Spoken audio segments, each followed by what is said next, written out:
Chapter 3, The Daily Life of the Monks, Part 6. Out of the cloister, in the southeast corner, between the parlor and the day stairs to the dormitory, a passage led to the buildings which lay beyond. The beginning of this passage crossed a long room which extended to the south, whose central line of pillars upheld the dormitory floor. The ceiling was low, and the windows were at the south end, so that its use is not apparent. It may have been the chamber of the novices. It may have been the tool-house.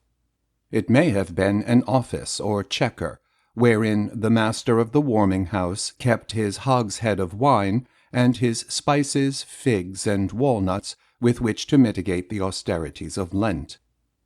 Or the chamberlain may have used it, whose charge was to furnish the brethren with linsey-woolsey for their shirts and sheets, in which case the tailor may have sat in the light of the south windows, mending frayed scapularies and darning holes in cowls and gowns. The passage led into a gallery, with open arcading of stone on either side, and a second story over. Out of the gallery to the right opened the abbot's lodgings, where a long hall gave entrance into several rooms. Beside the door a stairway rose to the upper chambers, which appeared to have been large and light, with comfortable fireplaces and oriel windows looking out to east and south over the river. In one of these rooms, or in the misericord, which was connected with this building by a hall, the abbot dined with visitors of state. Here, at the time of the inventory, were 2 gilded basins of silver, 3 silver ewers, 8 standing pieces, with covers, 9 flat pieces, all of silver, with a goblet and some spoons, so that the abbot's table must have presented a shining and sumptuous appearance. The open space bounded by the dormitory basement on the west, the arcaded passage on the north, the rear dorter, or necessarium on the south, and the abbot's lodgings on the east, may have been the abbot's garden, his hortus inclusus. Somewhere, at a convenient distance, must have been the abbot's stable for his 6 horses, sex equi ad stabulum domini abbatis, in charge of his boy, whose russet suit cost 15 pence. The chalice, paten, and cruets which were in the abbot's house would seem to mean that one of the rooms was an oratory, with an altar. Under the abbot's lodgings were the cells for offenders. From the northwest corner of the second story, over the entrance, a passage opened into the upper course of the long gallery. Here was a hall with many windows, warmed here and there with fireplaces, extending east to the infirmary, north to the chapel of 9 altars, and west to the dormitory. Here the abbot could walk. Here, in the oriel which projected into the chapel, he could say his prayers and hear Mass quite by himself. He was the only member of the monastic family who had the privilege of privacy. The gallery is almost entirely ruined, but a comparison with the arrangements of other monastic houses suggests that the upper story of the western part, next to the dormitory, was the library or the writing room. Here, where there was plenty of light, the records and accounts may have been kept. Here the books may have been copied, which were used in the choir and in the cloister and in the school. The completed records, especially such as related to the abbey lands, may have been stored in the room over the warming-house, now used as a museum for fragments of pottery and broken carvings found in the ruins. This room, reached by the day stairs to the dormitory, had a bar at the door by which the occupant could lock himself in. This bar is a perplexing fact, and nobody has yet explained why any official of the abbey should need to defend himself against intrusion in this peremptory fashion.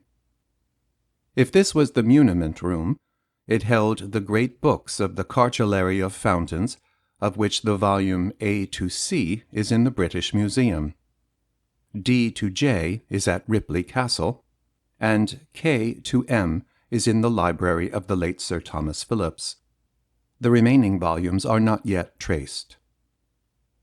Here were kept the bundles of title deeds, now at Studley Hall, with pendant seals which show that there were neighboring farmers who attested their signatures with impressions of Roman gems, which their forefathers had turned up with the plough. The President book would be kept here, with its dated lists of abbots up to 1471, and the Coucher book, with its register of the dealings of the monks with their manors. These two probably lay by the abbot's side as he sat in his place in the chapter house at business meetings. They are now preserved in the muniment room at Studley Hall. The long corridor, which connected the cloister with the infirmary, passed, as we have seen, the abbot's lodging on the right and the entrance-way to the Chapel of the Nine Altars on the left. Opposite the chapel entrance there was an opening into the coal yard.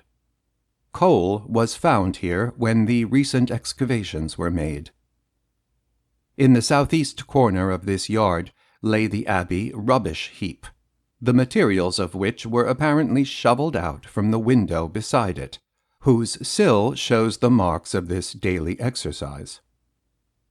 Here were found various broken dishes, a sickle blade, a copper can, bushels of oyster shells, and bones identified as belonging to beef, mutton, pork, and venison, together with a great quantity of ashes.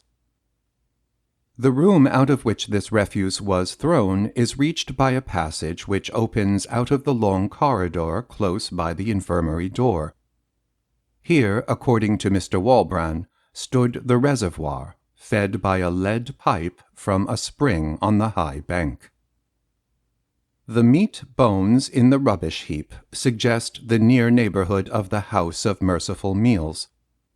This is the room which lies to the south of the reservoir and the coal yard. A screen extended across the east end of the misericord, and there was a dais for the high table at the west end.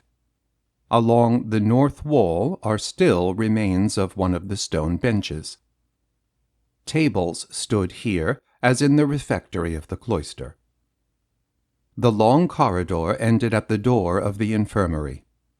This was a noble group of buildings, now ruined almost to the ground. There was a great hall, one of the finest in the kingdom, with 2 rows of stately pillars.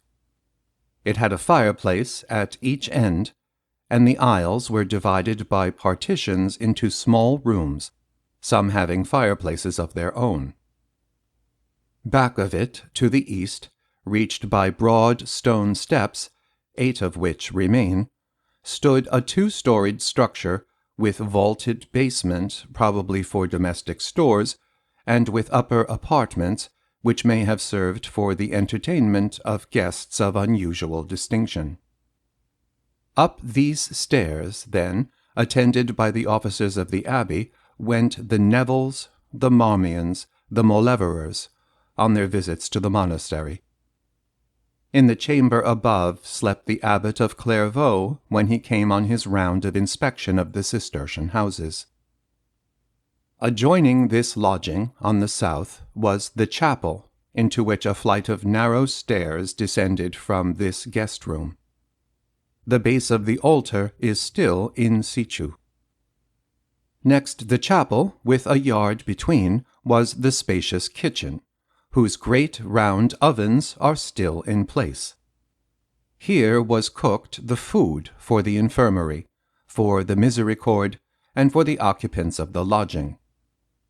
A staircase beside the chapel door seems to have led from the kitchen to the guest-room over the arch of the entrance. Here, in the infirmary, were gathered the old men who had been monks for 50 years. Here the sick were cared for. Here regularly, in groups, a fourth part of the brethren at a time, came all the monks in succession for the periodical minutio, or letting of blood, according to the medical discipline of the time. In this comfortable seclusion they regained their strength. The doors of the infirmary were shut against the harsher regulations of the monastic life.